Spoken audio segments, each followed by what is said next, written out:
Hey guys, welcome to an episode of Keeping It Real. Welcome to another episode.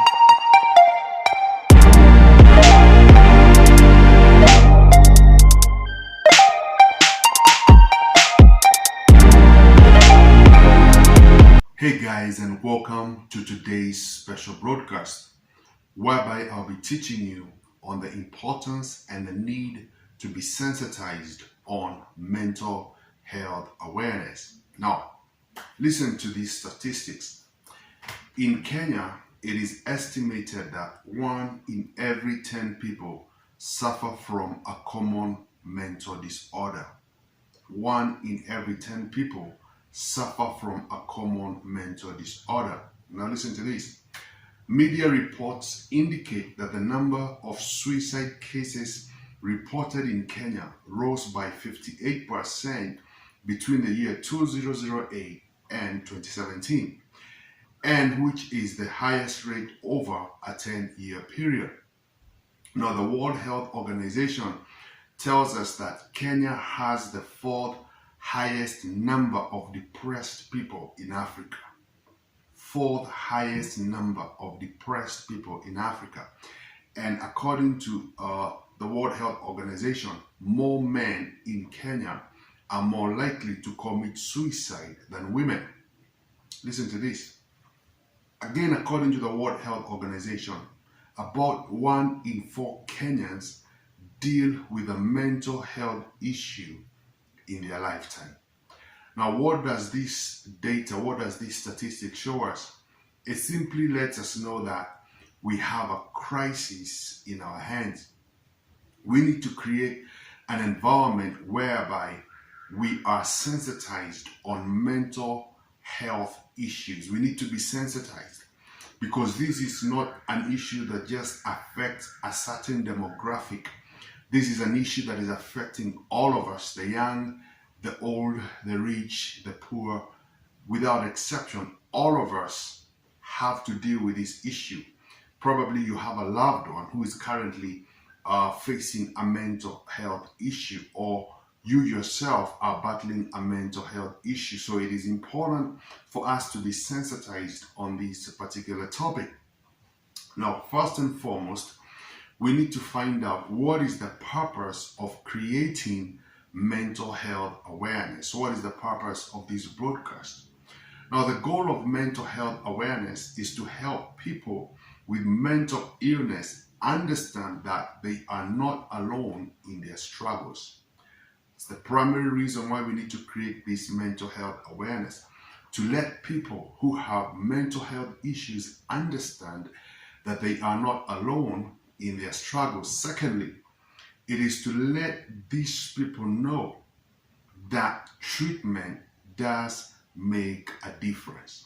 Now, later on in our teachings, I'll be talking to you about mental health and stigma. The stigma that is associated with mental health that really causes many people not to go seeking for help.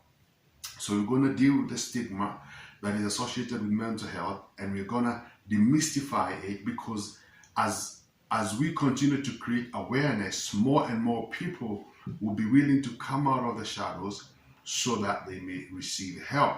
Now, having said that, let us define what is mental illness.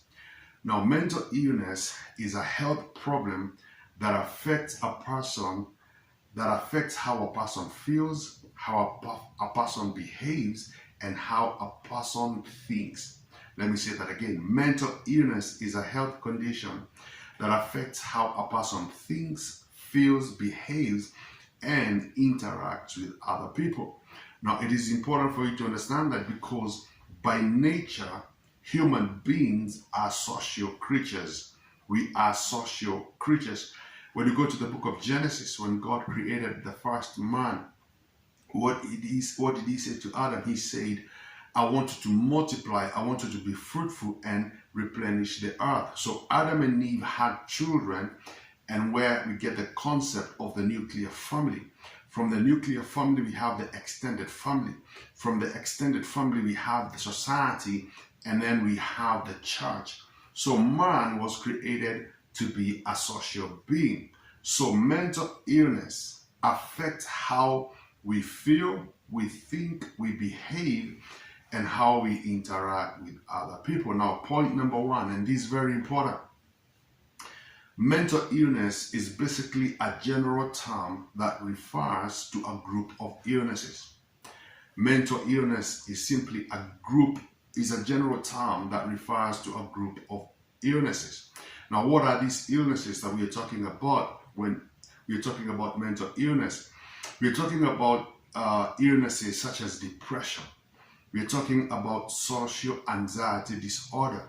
We're talking about anxiety disorder. We're talking about post-traumatic stress disorder, personality disorder. We're talking about schizophrenia, bipolar disorder, eating disorders such as anorexia and bulimia.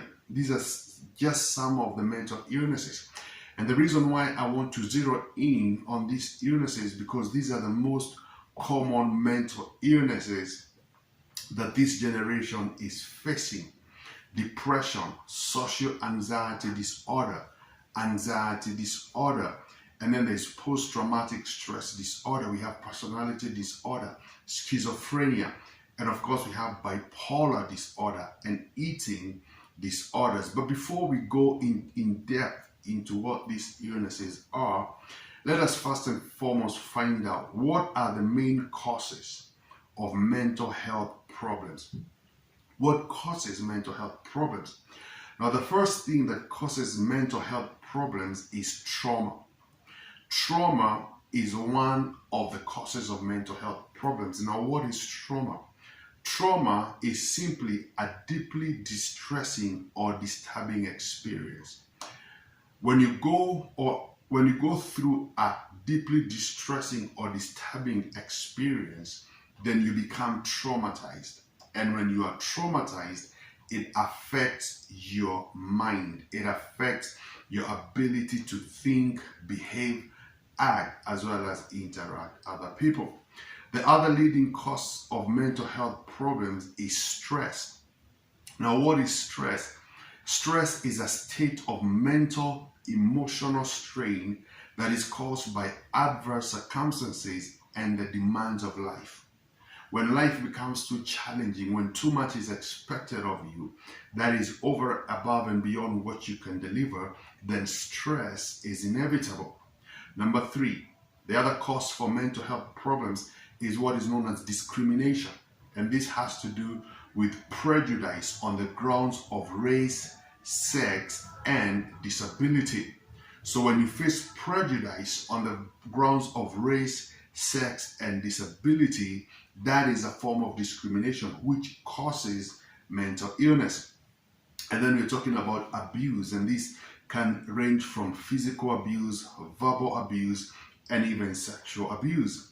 So what is abuse? Abuse is the intention to harm somebody or to injure another person.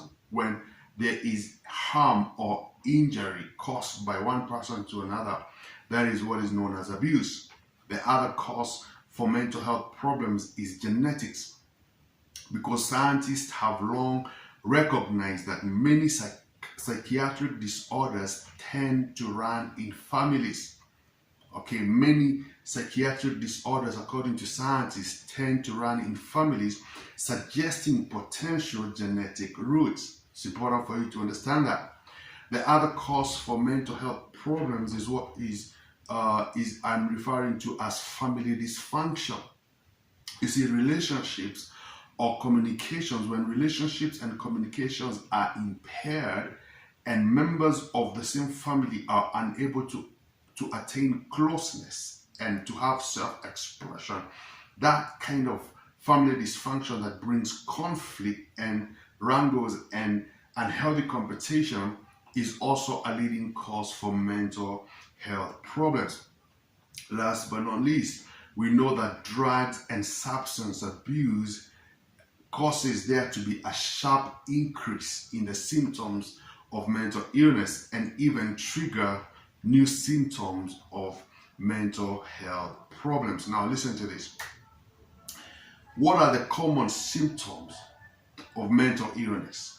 How will you be able to know that somebody is having a mental illness. Now, I'm going to share with you some general symptoms, and there are more symptoms than what I'm sharing with you, but these are very general and very common. So one of the symptoms of mental illness is change in sleep patterns. Some have, they cannot sleep at night. For whatever reason, they cannot sleep. So when there's a change in sleep patterns, when you think too much long into the night that it affects your ability to sleep, then that is an indicator, or could be an indicator, of mental illness. The other symptom of mental illness is the loss or the gain of appetite.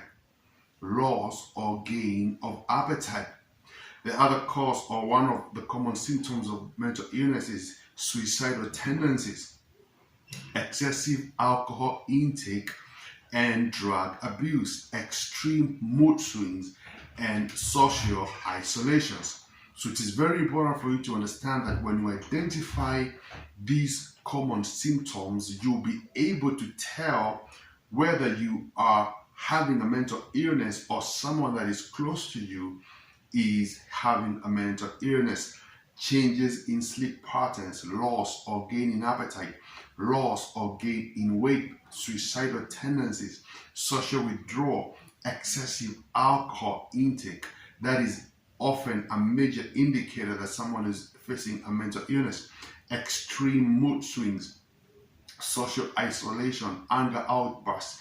These are the very common symptoms of somebody who is having a mental illness. Now, what are the factors that affect mental health in Kenya? Because as we're talking about mental health awareness, we have to put it in our Kenyan context. So here are some of the factors that affect mental health in Kenya. The first one, of course, is family breakup. When there is separation or divorce in a family, or the loss of a parent, you find that it is extremely painful for the children to bear. Extremely painful. And these children, when they cannot find ways to cope and adjust with the changes, it causes a lot, it puts a lot of pressure on that child, and it negatively affects their ability to interact with other people. So family breakup is one of the factors that is causing there to be a spike or a rise in mental health issues in Kenya. The other one is physical illness or ill health. You see, somebody who gets a report from a doctor that they have a terminal illness, or somebody who was healthy and then they were in an accident, that of course will put a lot of strain, a lot of stress on that particular person, and it will cause trauma. Sometimes an injury can cause, an accident can cause brain injury, and all these pressure, all these stress can trigger mental health illness. Of course, the other one is physical abuse, sexual abuse, and psychological abuse. And unfortunately, this is becoming very rampant, whereby so many young people, so many young children are facing sexual abuse, physical abuse, and that is taking a toll on the mental health of our young children. It causes them to have low self-esteem and have a lack of self-confidence, which basically can lead to depression, isolation, and having anger issues. It's very important for you to understand that in our Kenyan context, that those are the four primary factors that are affecting mental health: family breakup, physical illness or ill death, abuse, whether be it physical, sexual, or otherwise, and all these factors need to be addressed. It's very important for you to understand that. Now let us go back so that we can deal with these very specific mental illnesses. And I want to start with depression. Now, depression is a common health disorder that is characterized by a persistent feeling of sadness and loss of interest, which interferes with your daily functioning. It is a common health disorder characterized by a persistent feeling of sadness and loss of interest. Now, depression can either be mild, it can be chronic, and it can be acute. Okay? Depression is often in stages, but basically it is a health disorder whereby there's a feeling of sadness and loss of interest. Somebody who is depressed does not have motivation to keep on going.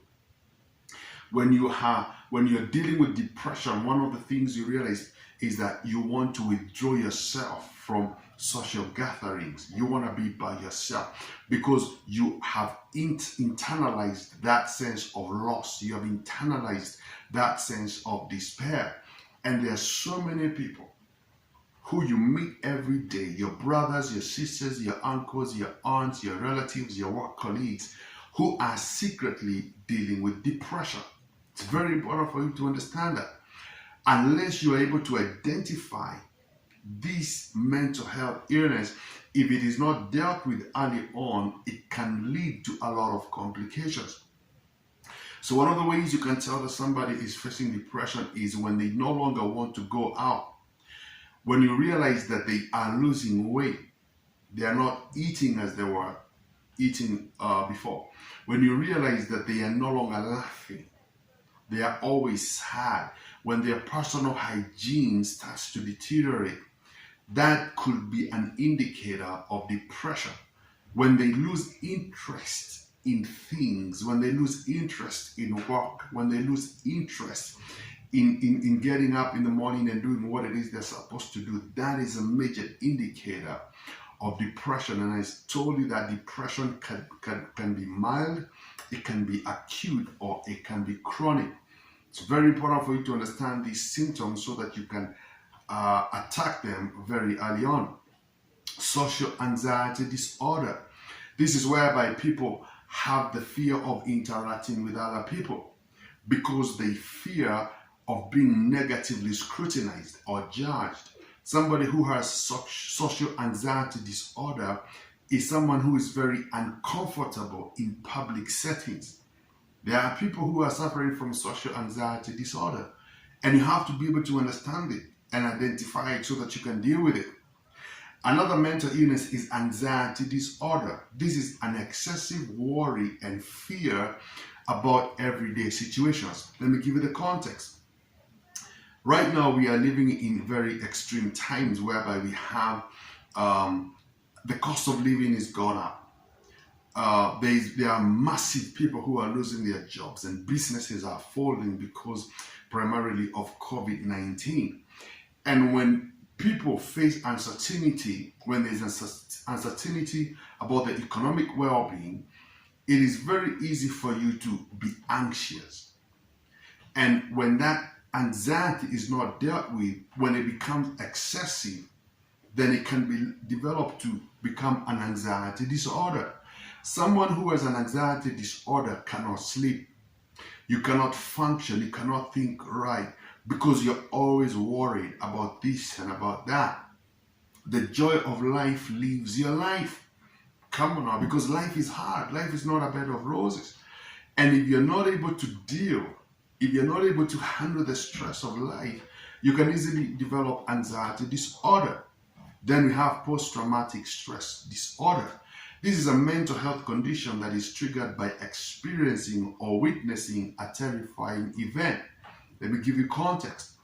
When Kenya was attacked by terrorism and when Westgate was attacked by terrorists, the people who are in that mall, who lived to tell the tale, some of them had to go through psychiatric care because they suffered from post-traumatic stress disorder.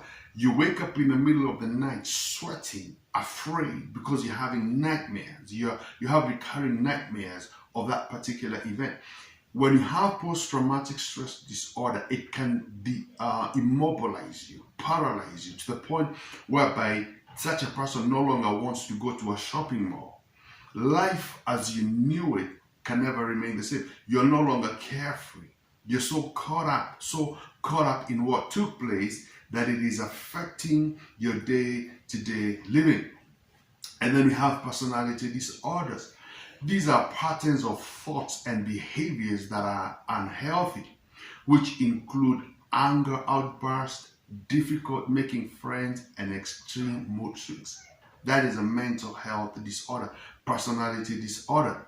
And then we have schizophrenia. Schizophrenia is basically characterized by hallucinations and delusions.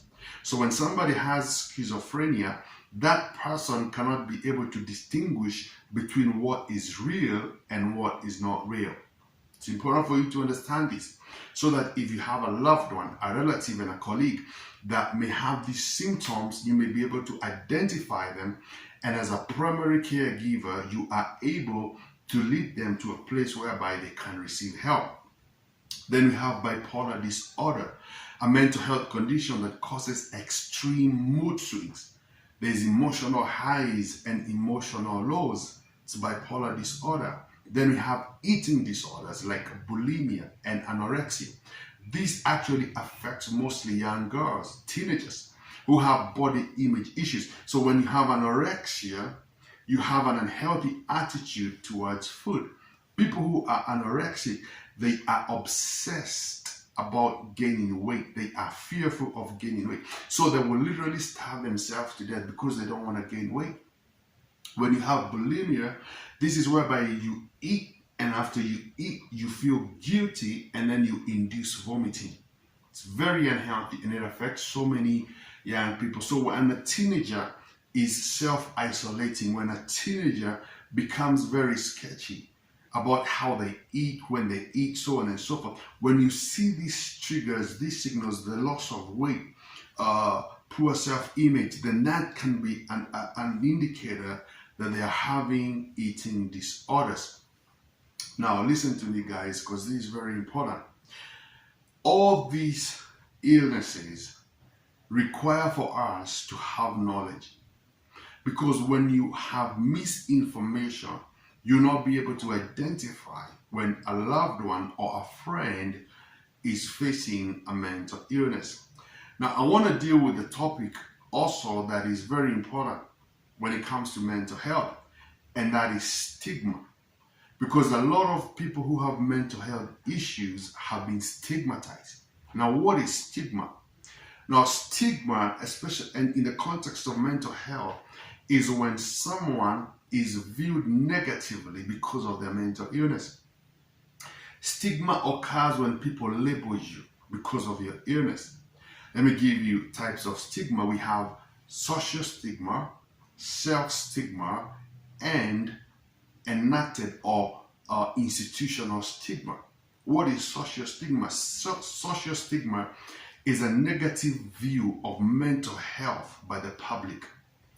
Self-stigma is when you internalize those negative views, those stereotyping, and they lead you to have shame and a sense of hopelessness. So social stigma is a negative view of mental illness, or people who have mental illness, by the public. But self-stigma is when you internalize these stereotypes and you allow them to have a sense, you allow them to cause you to have a sense of hopelessness. And then we have enacted stigma or institutionalized stigma. This is discrimination against mentally ill people, whereby they cannot get work, they cannot be in school or in other institutions. Those are the three main types of stigma. So let me give you a few examples. People with mental illness, these are examples of stigma in the society that we see every day. Someone with mental illness is labeled as different. Someone who has mental illness, they are labeled as somebody who are cursed, or they have been bewitched. Yeah, people tend to think there's a spiritual cause to why he or she has a mental illness. People who have mental illness are described as mad or dumb or weird, psycho or mental. And another stigma is when people say that that illness runs in the family. It's important for you to understand that. So when people are stigmatized because of stigma, parents or people or loved ones who have their relatives who have mental illness, they tend to lock them up because of the stigma that is associated with mental illness. And the only way that we can deal with this stigma is to talk about it. Because remember this, the essence of creating mental health awareness is so that we may let the people who have a mental health illness understand that they are not alone and that they can receive help. So, as a primary caregiver, it's important for you to understand that when you identify somebody, a loved one, who has a mental illness, you're supposed to approach them with love, and you're supposed to approach them with a non-judgmental attitude. Why? So that you may be willing, or you may be that link between where they are and the help that they need. It's very important for you to understand that, because like statistics showed us that 1 in 4 Kenyans will suffer from a mental illness in their lifetime. Think about it. That is absolutely amazing. The suicide rate, Kenya has the fourth highest suicide rate in Africa. People are stressed out. People are stressed out. And when we don't talk about mental illness, we are compounding the problem. So the church needs to talk about mental illness. The schools need to talk about mental illness. The society needs to talk about mental illness. The politicians and the government needs to talk about mental illness, because it doesn't discriminate whether you're rich, you're poor, educated, not educated, whether you're male or female, whether you're young or old. Mental illness affects people from all walks of life. What is the moral of the story? And let me say this, there's so much on mental health that I cannot exhaust it, because I haven't even talked about dementia, which is a chronic brain condition. I haven't talked about Alzheimer's disease. We haven't covered so much, but this is more of a sensitization message. This is the kind of a message that will compel you to go and seek more information, especially if you suspect a brother, a sister, a spouse, or a loved one is suffering from mental illness. I implore you, let us not bury our heads in the sand and pretend that this issue does not exist. It is here, it is with us, and we have to deal with it. We have to deal with it, because people are committing suicide. People are committing suicide because they have given up on life. They are crying out. People are abusing drugs because it's a way of dealing with mental illness, and we are judging them. We are not reaching out to help them. So the more we talk about it, the more we create awareness about it, the more people that we can help. And this is the application. This is what I want you to get from this message. I want you to be very intentional in identifying somebody in your school, in your community, or in your church, or in your family that you may suspect has a mental health illness, and reach out to them as a primary caregiver, so that you may be the link between where they are and the help that they need. Now listen, I really hope that this message has stirred up something in your heart, and I really hope that as a society that we shall start to have a more candid conversation concerning mental health illness, because our brothers, our sisters, our loved ones, our parents, our spouses, people who are dear and close to us are facing this issue. Now, until next time, I'm praying for you, and shalom.